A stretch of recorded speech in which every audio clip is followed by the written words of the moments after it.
तो पता पड़ गई कि हाँ मोबाइल। नमस्कार मित्रों, मैं प्रोफेसर रजनीश पुनः हाजिर हूँ आप सबके बीच अपने सीडीपी क्लासेस पे या सीडीपी रजनीश पर। आज जो लेके आए हैं सर, ये चौथा वीडियो रहेगा भाषा का व्याकरण, है ना सर। ये जूनियर की कक्षा के लिए बहुत महत्वपूर्ण वीडियो है, क्रम से हम लगाते चल रहे हैं। तो ये चलेगा सर, ये चलेगा भाषा व्याकरण। चलिए सर, चैप्टर अगर ये चैप्टर कौन सा चल रहा है सर? 3 चल रहा है। चैप्टर कौन सा? 3 चल रहा है, व्याकरण शिक्षण। इसमें किसकी बात चल रही है? भाषा व्याकरण शिक्षण। किसकी बात चल रही है सर? भाषा व्याकरण शिक्षण। अब जब भी देखो भाषा व्याकरण शिक्षण की बात होगी, चलो थोड़ा रिवाइज कर लेते हैं। 1 मिनट देख लीजिए कि हम सर कहाँ से चले थे। सबसे पहले 1 मिनट लगेगा। सबसे पहले अगर हम बातचीत करते हैं तो सबसे पहले हमने आपको पढ़ाया क्लास बाई क्लास पेडालॉजी, है ना। Class 1, class 2, class 3, class 4, class 5, class 6, class 7। फिर हमने पढ़ाया वो यूनिट 1 में पढ़ा दिया। फिर हमने यूनिट 2 पढ़ाया और यूनिट 2 में जो सर पढ़ा रहे भाषा शिक्षा शास्त्र, सीखना पढ़ाया। और सीखना क्या है, सिखाना क्या है। फिर इसी में हमने आपको एक भाषा सिद्धांत पढ़ाया, हमने भाषा शिक्षण के सिद्धांत। उसके बाद सर हमने पढ़ाया नाम चामस्की, भाषा विकास। और भाषा विकास में नाम चामस्की को पढ़ाया, रूपिम रूपग्राम। फिर भाषा विकास के हमने आपको चरण पढ़ाए, बालक कैसे कैसे चलता है। भाषा विकास के चरण के बाद भाषा विकास की विशेषताएं बताई। उसके बाद भाषा विकास को प्रभावित करने वाले कारक, और कारक के बाद हम आपके कहाँ आ गए सर? इस पे, है ना। अब जब हम सर इस पे आ गए, इसमें भाषा व्याकरण शिक्षण लेके चल रहे हैं। क्या लेके चल रहे हैं? भाषा व्याकरण शिक्षण। भाषा व्याकरण शिक्षण में क्या है देख लो। भाषा का शुद्ध प्रयोग एक कला है, ये आया है। जब हम भाषा का शुद्ध प्रयोग कर सकते हैं तो भाषा क्या है? भाषा का शुद्ध बोलना एक कला है। इसके कौशल कितने हैं? इसके अंतर्गत 4 कौशलों को रखा गया। कितने को रखा गया? इसके अंतर्गत 4 कौशलों को रखा गया। पहला पढ़ना होगा, दूसरा लिखना होगा, बोलना होगा, सुनना। तो सबसे पहले आएगा सुनना, पढ़ना, सुनना, बोलना, पढ़ना, लिखना। क्रम इसका ये हम पीछे पढ़ा चुके हैं आपको, ठीक है। अब देख लो, सुनना बोलना, एक अच्छा श्रोता ही एक अच्छा अधिवक्ता हो सकता। व्याकरण की परिभाषा देखो, ये जूनियर की कक्षाओं के लिए महत्वपूर्ण है। किसके लिए सर? जूनियर की कक्षाओं के लिए महत्वपूर्ण है। 6, 7, 8 एक हुए थे डॉक्टर ड्यूमसील्ड। कौन से हुए थे? इन्होंने भाषा के रूप को सार्थक और शुद्ध व्याकरण माना है। भाषा जब ही शुद्ध हो सकती है और उसका सार्थक रूप सभी हो सकता है, शुद्ध व्यवस्था जब ही हो सकती है जब आप व्याकरण को शामिल करेंगे। कहने का मतलब है भाषा के रूप की सार्थक एवं शुद्ध व्यवस्था ही व्याकरण है। क्या कह रहा है वो? भाषा के रूप की सार्थक एवं शुद्ध व्यवस्था ही व्याकरण है। फिर से देखो, भाषा रूप के सार्थक और शुद्ध, कहने का मतलब है आप भाषा जब ही सही बोल सकते हो जब आप उसमें ग्रामर का सहारा लेंगे। और जब तक सर ग्रामर का सहारा नहीं लेंगे तब तक आप भाषा सही से अचीव नहीं कर पाओगे। एक देखो शीट महोदय हुए हैं, इनकी बहुत महत्वपूर्ण है। व्याकरण भाषा का व्यवहारिक विश्लेषण अथवा उसका शरीर विज्ञान है।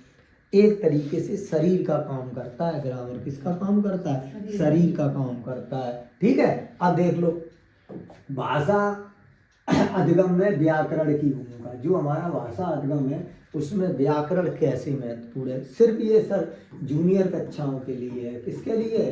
जूनियर मतलब 6 से 8 तक के लिए है महत्वपूर्ण। किसके लिए? 6 से 8 तक के। अब देखो, व्याकरण की शिक्षा भाषा शिक्षण का अनिवार्य एवं महत्वपूर्ण अंग है। सर क्या?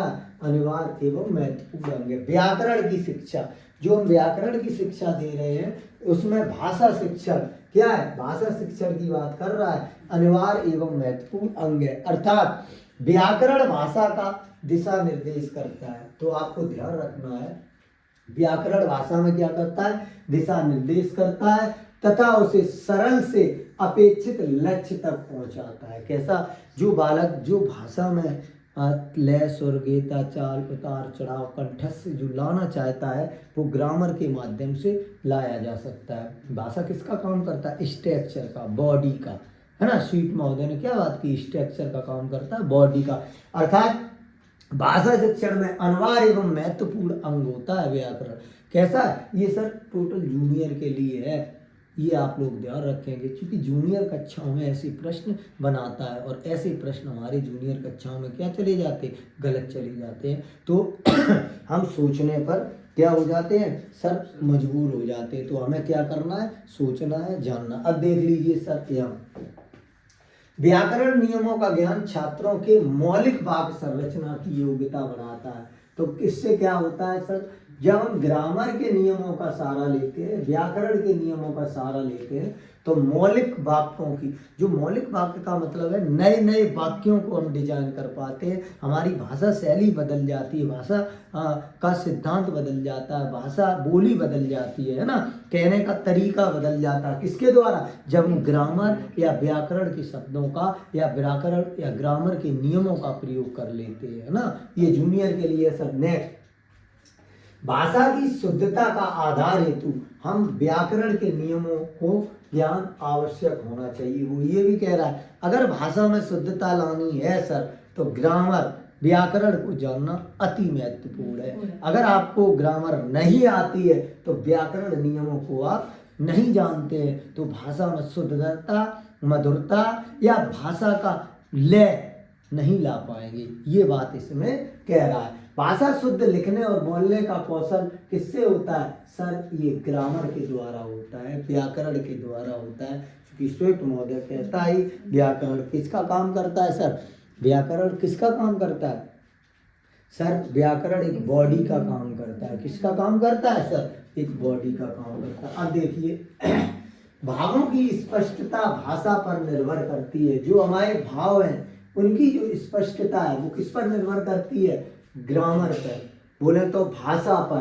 किस पे निर्भर करती है? भाषा पर। और भाषा की शुद्धता व्याकरण पर। हम जो बात आपको परोसना चाह रहे हैं वो हमारी भाषा के माध्यम से होगी, लेकिन भाषा में जो सुंदरता आएगी, जो शुद्धता आएगी, वो ग्रामर के माध्यम से आएगी। ये भी बात आपको जानना है ना। यही तो अंतर है ऑफलाइन और ऑनलाइन क्लास में। आप बैठे हो, पूछ भी लेते हो, है ना, अपनी प्रतिक्रिया भी दे देते हो, है ना। चलिए, दूसरा जो कह रहा है, व्याकरण भाषा का संगठन करता है। व्याकरण क्या करता है? भाषा में संगठन का कार्य करता है। किसका कार्य करता है? संगठन का कार्य करता है। व्याकरण की जानकारी के बिना भाषा शुद्ध नहीं हो सकती है। अगर आपको व्याकरण की जानकारी नहीं है सर, तो भाषा आपकी शुद्ध नहीं हो सकती है। यही तो ट्रिक बनती है। आपको हम क्या बता रहे हैं? ट्रिक कहाँ से लाया मैं? ट्रिक कहाँ से लाया? मैं ट्रिक तो यहीं से तो लाया, इन्हीं चीज़ों से हमने ट्रिक्स निकाल ली, पॉजिटिव नेगेटिव। आप लोग कहते हैं जूनियर का भी बना लेते हो, प्राइमरी का भी, यहीं से तो बना लेते। अब देख लो, एक जोगिंद्र जीत थे, है ना, इन्होंने कहा है 4 रूप में प्रचलित भाषा सभी रिलेटिव नियमों का कथन करना ही व्याकरण है।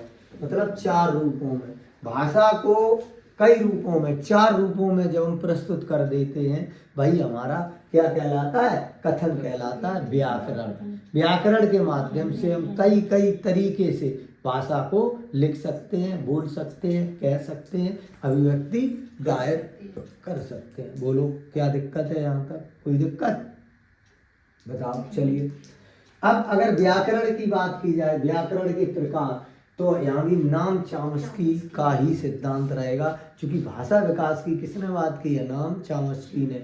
तो पूरा रहेगा तो नाम चामस्की, भाषा विकास। तो ये जो हम आपको जो पढ़ा रहे हैं, सब नाम चामस्की के ही उससे पढ़ा रहे हैं। और ये ढूंढने से नहीं मिलेगा मैटर। ये BA, B.Ed और DLED और आपका दिव्यांगजनों की जो BTC है, उन सबसे हमने ये निकाला। देखो सर, चामस्की ने एक नवीन व्याकरण विकास किया जिसे व्यवहारिक व्याकरण कहा गया। तो व्यवहारिक व्याकरण की संज्ञा किसको कहा गया? चामस्की के नियमों को, है ना। नवीन व्याकरण विकास जिसको कहा गया व्यवहारिक व्याकरण, है ना। अब व्यवहारिक व्याकरण में व्याकरण के नियमों में अनुसरण की अपेक्षा की जाती है। क्या की जाती? अनुचरण की अपेक्षा। ये 3 तरीके से होता है। पहला इन्होंने शास्त्रीय या सैद्धांतिक व्याकरण माना, दूसरा इन्होंने व्यवहारिक व्याकरण माना, तीसरा प्रासंगिक है सर, प्रासंगिक व्याकरण माना।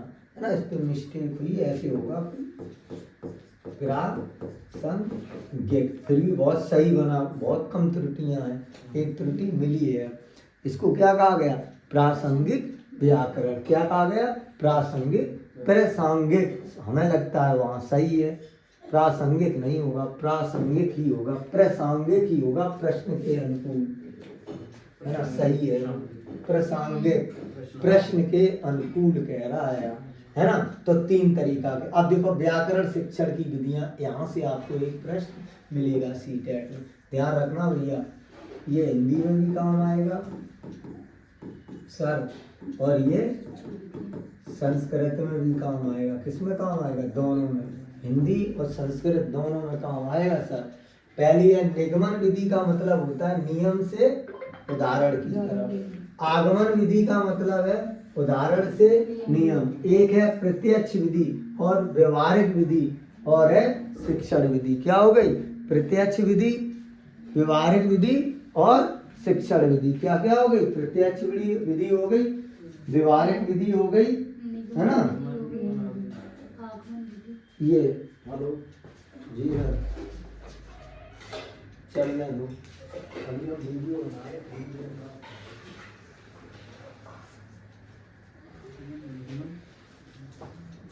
देखो क्या है, किसकी बात कर रहा है? निगमन विधि, आगमन विधि, प्रत्यक्षवादा विधि, व्यवहारिक और व्याकरण शिक्षण विधि। ठीक है। अब देखो निगमन विधि क्या है, ये देख लो सारे आप, 4 हुई। अब जो रहेगा चौथा चैप्टर रहेगा भाषा कौशल। चौथा चैप्टर इसमें क्या रहेगा? भाषा कौशल। नेक्स्ट जो रहेगा वो रहेगा भाषा कौशल। और भाषा कौशल के बाद देखते हैं क्या रहेगा। भाषा कौशल में किस किस की बात की जाती है?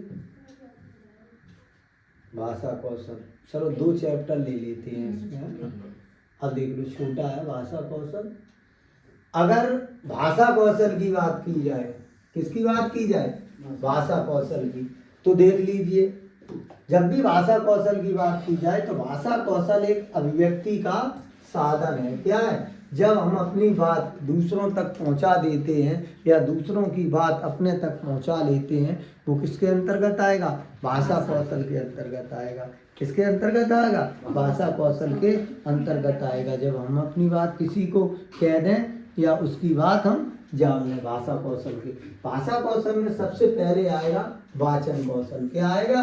वाचन कौशल। देख लो, वाचन एक कला है। जो हम अपनी बात कहते हैं या बाँचते हैं, वो क्या है? एक कला है। वाचन जीवन के प्रत्येक क्षेत्र में आवश्यक होता है। व्यक्ति का सबसे बड़ा आभूषण उसकी सुसंगत एवं मधुर वाणी है। आप बोलते कैसे हो, है ना, और आप जैसे बोलते हो, ये वाचन कौशल के अंतर्गत आएगा।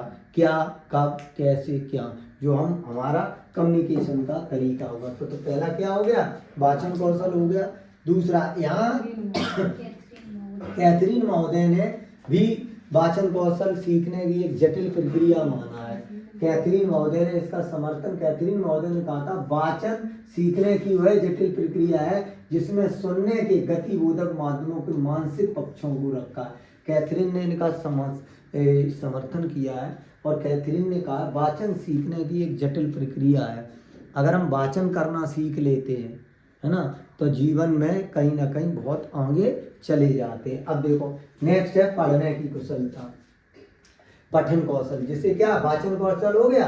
अब आएगा सर पठन कौशल। लिखित भाषा को पढ़ने की क्रिया को हम क्या कहते हैं? पठन कौशल। पता ही है हमें। लिखने का कौशल पढ़ना हो गया। अब देखो लिखने का कौशल, रचना एवं भावों, रचना एवं भावों तथा विचारों की कलात्मक अभिव्यक्ति, है ना। शब्दों को क्रमबद्ध लिखना। क्या कह रहा? क्रमबद्ध या लिपिबद्ध स्वव्यवस्थित करने की कला एवं भावों विचारों की यह कलात्मक अभिव्यक्ति क्या कहलाएगी? लिखने का कौशल कहलाएगा। क्या कहलाएगा? लिखने का कौशल कहलाएगा। क्या क्या? रचना, भावों विचारों की कला। ये आया है सीटेट में। अभिव्यक्ति, लिपिबद्ध व्यवस्था क्या है? भाषा क्या है? भाषा एक लिपिबद्ध व्यवस्था है। भाषा क्या है? सुव्यवस्थित है। लिखना क्या है? लिपिबद्ध व्यवस्था है। लिखना क्या है? कलात्मक अभिव्यक्ति है। लिखना क्या है? अभिव्यक्ति है। लिखना क्या है? सुव्यवस्थित, कलात्मक और व्यवस्थित अभिव्यक्ति क्या कहलाएगा? लिखना कहलाएगा। सुनने का कौशल, तो सुनने का कौशल क्या है? वाचन सुनने और सुनकर उसका अर्थ एवं भाव समझने की क्रिया को सुनने का कौशल कहते हैं। तो कौशल कितने? 4। पहला कौशल कौन सा है? वाचन। क्लियर हुआ? और वाचन कौशल कला है जो जीवन के प्रत्येक ये आभूषण का कार्य करती है। दूसरा क्या है सर?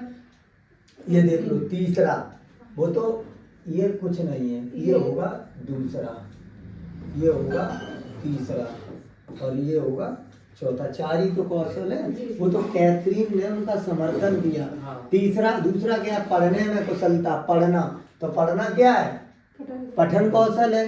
पढ़ना क्या है? पठन कौशल। फिर है लिखने का कौशल, रचना, भावों को, अभिव्यक्तियों को अपने शब्दों में लिखना, सुव्यवस्थित भावों विचारों को व्यक्त करना, लिखना कहलाएगा। सुनना कौशल क्या है? सुनकर अर्थ ग्रहण करना और भाव को समझने की प्रक्रिया ये कहलाती है। कौन सी कहलाएगी? सुनने का कौशल। चलिए सर, अब हम मिलते हैं आपको एक नए वीडियो में, है ना। अपने YouTube चैनल का नाम क्या है? CD आ तो गया यार, क्यों मेहनत करते हैं, ये आ गया। अपना चैनल क्या है सर? CDP रजनीश, है ना। ये अपना चैनल है। इसको वीडियो अच्छा लगा हो तो सर लाइक करें, सब्सक्राइब करें और यहाँ पर अपने मत को भी दें। आप क्या कहना चाहते हैं, है ना सर। फीडबैक दें अपना, कैसा आपको वीडियो लगा, है ना। फीडबैक भी दें और सर निश्चित तौर पर आपको ये वीडियो पढ़ने में बहुत अच्छा लगेगा। आज के लिए इतना ही। Thank you so much.